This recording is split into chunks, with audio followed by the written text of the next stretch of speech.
بسم اللہ الرحمن الرحیم۔ جماعت نوم کے جمعیت غفیر، السلام علیکم، آداب۔ آج میں آپ کے سامنے جاری اور مسلسل موضوع قلم کے حوالے سے چند اور سطور سماعت کراؤں گا۔ توقع ہے کہ آپ سب کی توجہ مبذول رہے گی۔ میری جمعیت جمیل طلاب، یہی قلم جب ایک طبیب کے طیب ہاتھوں میں ہوتا ہے تو پیکر خاکی میں احیائے نو ہر لمحہ جاری و ساری رہتی ہے۔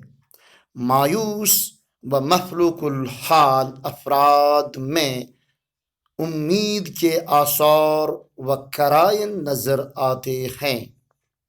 نحیف اور کمزور اشخاص کے نفوس میں آپ کے نسخوں سے مسرت اور مستی پیدا ہوتی ہے۔ مریضوں کے احوال آپ کے قلم شفا سے خوشحال ہوتے ہیں۔ لا علاج بیماروں کی بیماریاں تندرستی میں بدل جاتی ہیں۔ کفن میں داخل ہونے والا کف آدم آپ کے کاوشوں سے دم بدم قابل کار اور لائق کفالت اہل و عیال ہو جاتا ہے۔ درد ذہ میں مبتلا مرد کی رفیق حیات آپ کے ہی دست قلم سے آزاد ہوتی ہے۔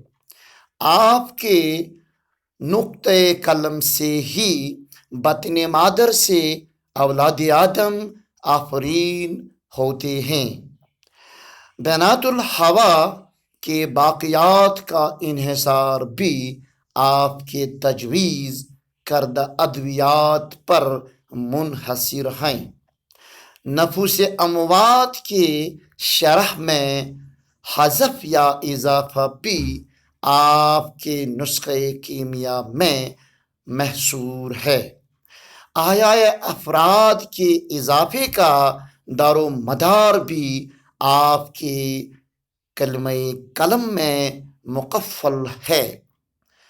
تفصیل و ترتیب تغذیہ بھی آپ کے ترکیب قلم سے ہی تیار کیے جاتے ہیں۔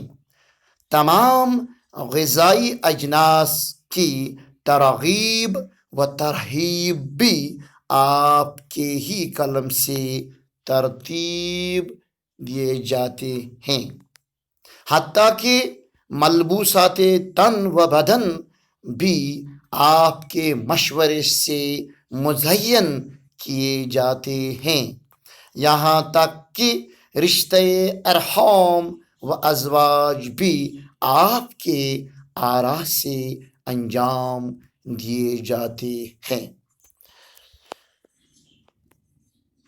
طالبین علم و ادب، مضمون قلم ابھی جاری ہے۔ انشاءاللہ پھر ملیں گے، اس موضوع پر مزید گفتگو کریں گے اور مزید سطور مرقوم کرتے رہیں گے۔ جب تک کے لیے رخصت، خدا حافظ، نگہبان، شکریہ۔